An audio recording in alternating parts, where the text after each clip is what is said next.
Bueno, la primera de las secreciones que vamos a ver es la salival, la de las glándulas salivales, y voy a seguir un poco el esquema este que les contaba en la última filmina de las genialidades, también como para ir viendo un poco todo lo referente a la secreción salival.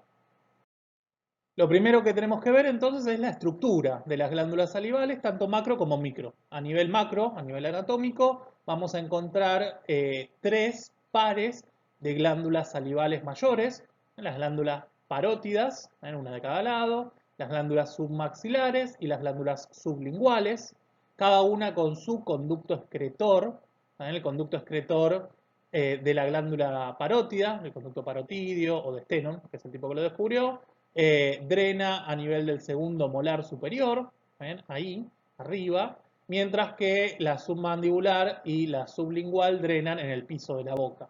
¿Ven? Pero todas drenan entonces sus conductos hacia la boca, una secreción que obviamente se llama saliva.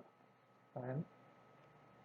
En cuanto a lo que es micro, lo que es histológico, vamos a tener que la formita de los adenómeros va a ser acinar, vamos a encontrar acinos, y los conductos excretores se van a dividir por su forma y por sus características en conductos intercalares, estriados y ya después los conductos excretores. Los conductos estriados se llaman estriados, no se llega a ver acá, pero si le ponen muchísima onda, en la parte basal van a encontrar como rayitas, estriaciones, que corresponden a las mitocondrias. Eso es porque necesitan bastante energía para hacer los intercambios hidroelectrolíticos que vamos a ver en un rato que hace los conductos. A la estructura formada por el adenómero y sus conductos se la llama salivón. Esa sería como la estructura funcional, la unidad funcional de las glándulas salivales. En cada una de las distintas glándulas salivales va a ser distinto este salivón, va a predominar ciertas cosas u otras. En el caso de la parótida vamos a encontrar solamente acinos de tipo serosos. ¿Está bien? Son puramente serosos. ¿Se acuerdan que los serosos eran los que fabricaban la secreción enzimática, la secreción proteica? En este caso, ya vamos a ver un ratito, es la amilasa salival. Pero ya lo vamos a ver en la composición. Después tenemos el conducto intercalar, el estriado y el excretor.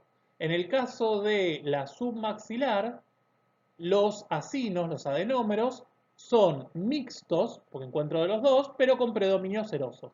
O sea que si yo solo veo serosos, voy a saber que es parótida. Si yo veo los dos mixtos, pero muchos más serosos que mucosos, voy a tener entonces una submaxilar. ¿Está bien? Que todo esto me habla obviamente de la función, de qué aportan a la saliva final. ¿Está bien? Porque si yo quiero más secreción serosa, proteica, ¿está voy a usar las parótidas, mientras que si quiero más moco, más secreción mucosa, voy a usar las sublinguales, porque las sublinguales también tienen mixto, pero con claro predominio mucoso. ¿Está bien? Si yo veo muchísimos más acinos mucosos que serosos, estoy ante una glándula sublingual.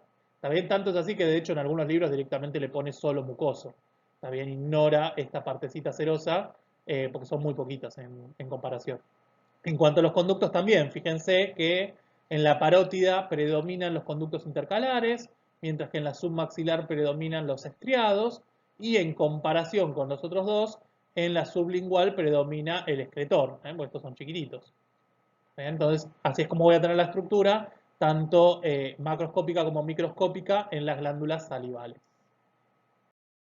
Bien, el segundo punto de nuestro esquemita era la composición, que yo les contaba que va muy de la mano, de hecho lo puse en la misma filmina, con las funciones, ¿está bien? Porque cada uno de los componentes tiene alguna función en la secreción total, que es la saliva. ¿Está bien? Y dentro de esa composición yo les contaba que lo primero que tenemos que dividir es la secreción primaria de la secreción secundaria. La secreción primaria es la que se da en los adenómeros, en este caso los acinos. Que se acuerdan que los acinos tenían células serosas que producían proteínas, principalmente enzimas, ahora vamos a ver cuál, y producían en las células mucosas mucina, ¿está bien? Que le aportaba el moco a la secreción. Pero después, durante el pasaje por los conductos de la secreción, se producía una secreción secundaria. Esa secreción secundaria era principalmente hidroelectrolítica. Secretaba agua y ciertos electrolitos, ahora vamos a ver bien cuáles y cuál es la importancia de cada uno, justamente para poder vehiculizar mejor esa secreción y darle ciertas características. Ahora vamos a ver, pero el bicarbonato, por ejemplo, se imaginan que va a afectar el pH. ¿Está y ahí se termina de formar entonces la secreción final. Pero esa secreción final está formada por una secreción primaria de los adenómeros, de los acinos, ¿está bien? Que es serosa y mucosa, y una secreción secundaria o ductual, ¿está bien? Porque es de los conductos, y que va a ser hidroelectrolítica. Fíjense que, como dice acá, la secreción primaria en la saliva es isotónica, mientras que después, justamente al agregarle agua y solutos, se vuelve hipotónica. En la saliva vamos a encontrar un montón de cosas. La primera sería agua. El 99% obviamente es agua, que esa sirve para vehiculizar. Después de las glándulas serosas vamos a tener la enzima principal de la saliva, que es la tialina o amilasa salival o alfa-amilasa. La tialina lo que va a hacer, ya lo van a ver después en digestión, pero lo que va a hacer es empezar a digerir a el almidón, ¿está bien? Ya después lo van a ver mejor en la digestión, pero junto con la amilasa pancreática, que va a venir mucho después, en el duodeno, se encargan de hacer la digestión grande de los hidratos de carbono. La mucina, obviamente, de las glándulas mucosas. La mucina, como ya dijimos, tiene varias funciones. Acá es especialmente importante la función adherente o consistente de la mucina, del moco, también ese gel que es el moco, que permite formar el bolo alimenticio, tan importante para formar un solo bolo alimenticio que pueda ser deglutido y no produzca una disfagia. Porque si son muchos pedacitos disgregados, en vez de ser un solo bolo alimenticio, entonces alguno de esos pedacitos puede irse hacia la laringe, provocando incluso una broncoaspiración. Entonces acá esa función adherente va a ser muy importante. También lubrica, también humecta, todo lo demás, eso está perfecto. Pero acá sobre todo va a ser importante eso. Después tenemos sustancias o componentes que tienen función antibacteriana. Ahí va. La lisocima, por ejemplo, la inmunoglobulina A secretoria, que justamente va a intentar destruir esas bacterias, transferrina, tiocianato, los iones tiocianato también tienen esta función bactericida, que la idea es justamente tratar de evitar la entrada al cuerpo, porque piensen que la boca es una puerta de entrada, de estos microorganismos potencialmente patógenos. ¿Está bien? Entonces tenemos una alta carga de bactericidas en la saliva. La proteína R o aptocorrina, también esta también la van a ver después, pero seguramente ya la escucharon nombrar en nutrición normal o en alguna otra materia, que junto con después el factor intrínseco en el estómago, del estómago, van a permitir la absorción de la vitamina B12.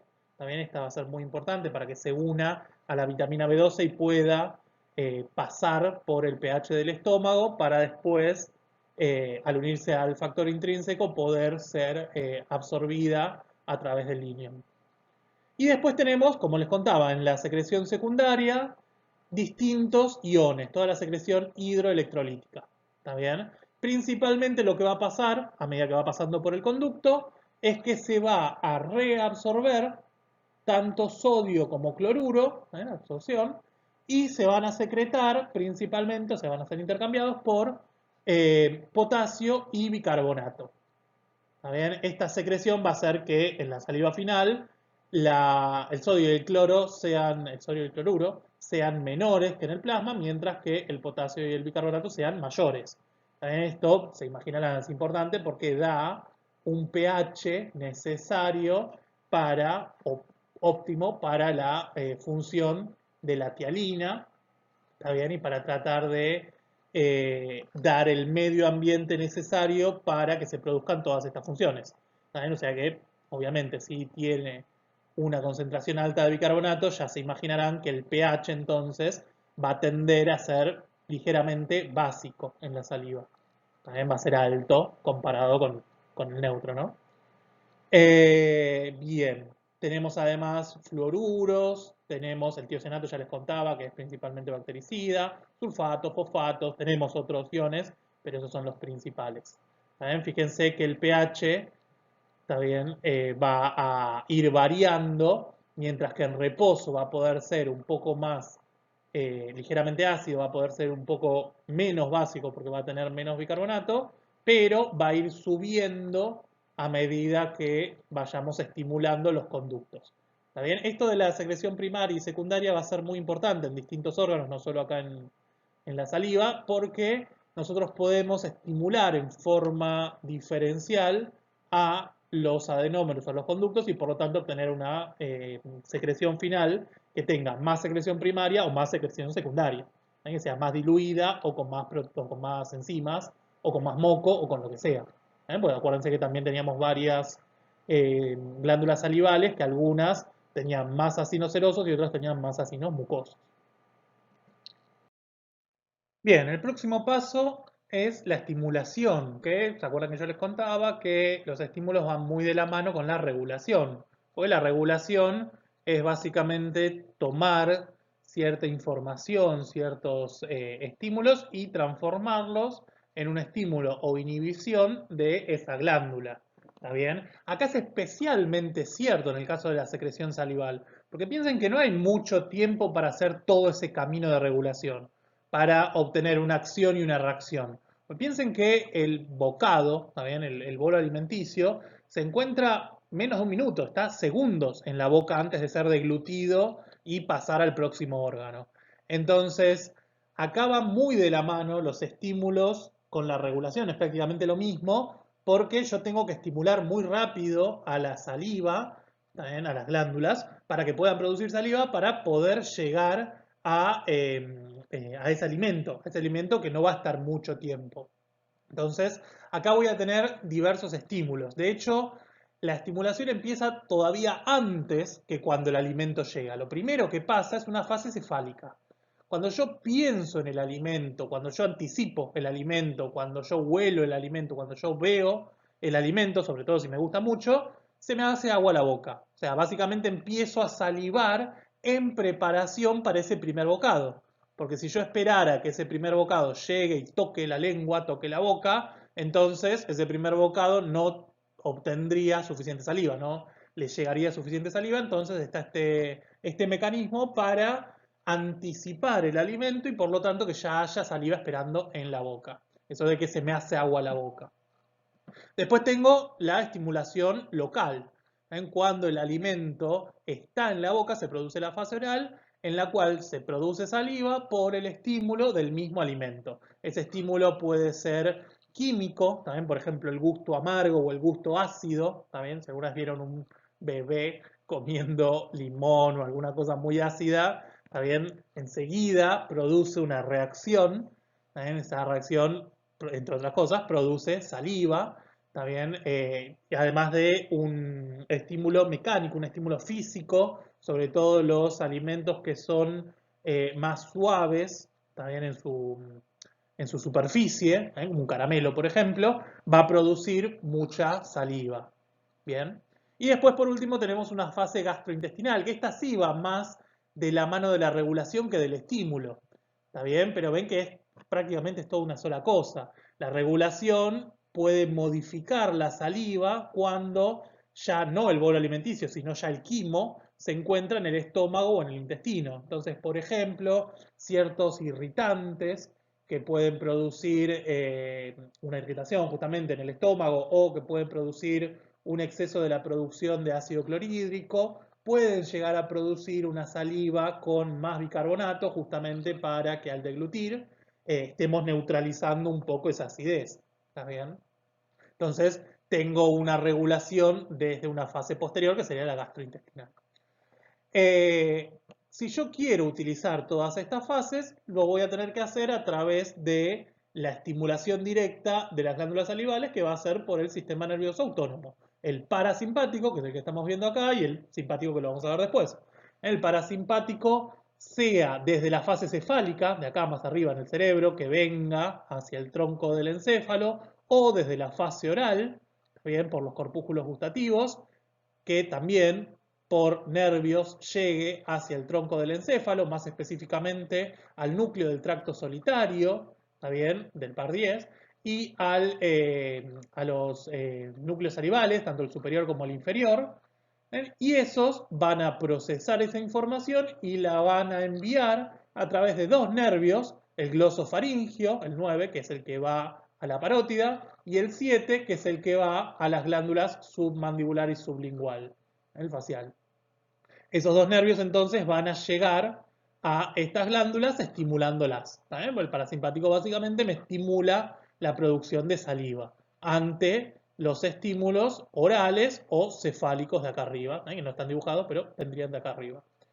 Tengan en cuenta que la regulación es siempre igual. Esto es algo que si están en el turno mañana me escucharon decir un montón de veces. Es lo mismo que ya vimos para cardio, es lo mismo que ya vimos para respi y es lo mismo que estamos viendo acá. Siempre tienen que tener los 5 pasos de la regulación. Tienen que tener el receptor con su estímulo, la vía aferente, el centro de procesamiento, la vía eferente y los efectores.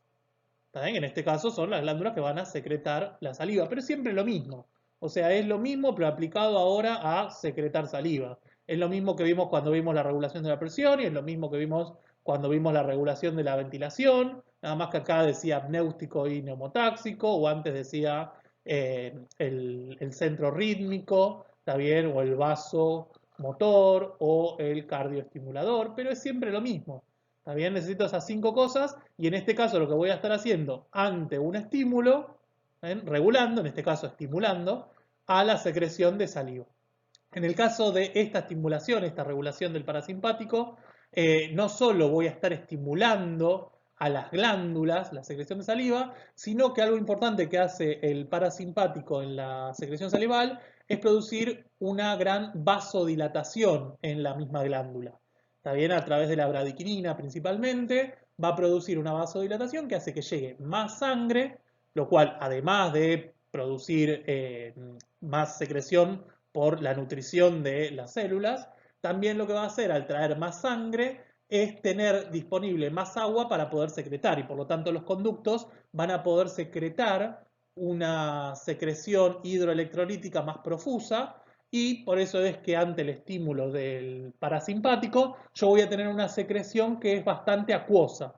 ¿Está bien? Tiene moco y tiene enzimas, ¿está bien? Va a tener bastante tialina, porque esa es la idea, pero también va a tener una gran producción secundaria, una gran secreción hidroelectrolítica y por lo tanto la secreción va a ser bien acuosa. Esto de que se me hace agua la boca es justamente por el estímulo oral y cefálico sobre el parasimpático. No es así con el simpático.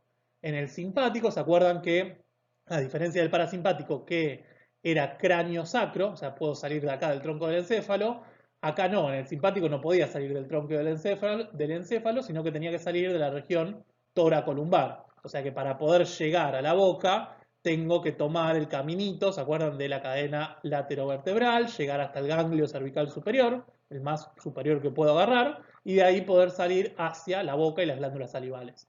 La estimulación que se da por el simpático también va a estimular la salivación, pero muchísimo menos que el parasimpático, porque se acuerdan que el parasimpático era justamente postprandial, era después de comer, entonces justamente es la estimulación que necesito para poder digerir estos alimentos. En cambio acá no, en el simpático no. ¿Se acuerdan que era ante la lucha o la huida? Entonces acá voy a producir una secreción, pero va a ser muchísimo menor que en el parasimpático y además de eso, al no producirse esa vasodilatación que les contaba antes, va a ser una secreción que va a ser mucho más pastosa, no va a ser tan acuosa. ¿Está bien? Entonces ahí voy a sentir que tengo la boca un poco más pastosa, justamente tengo una secreción que va a tener menos producción secundaria, producción hidroelectrolítica. Bueno, espero que les haya gustado y pasamos entonces al próximo órgano.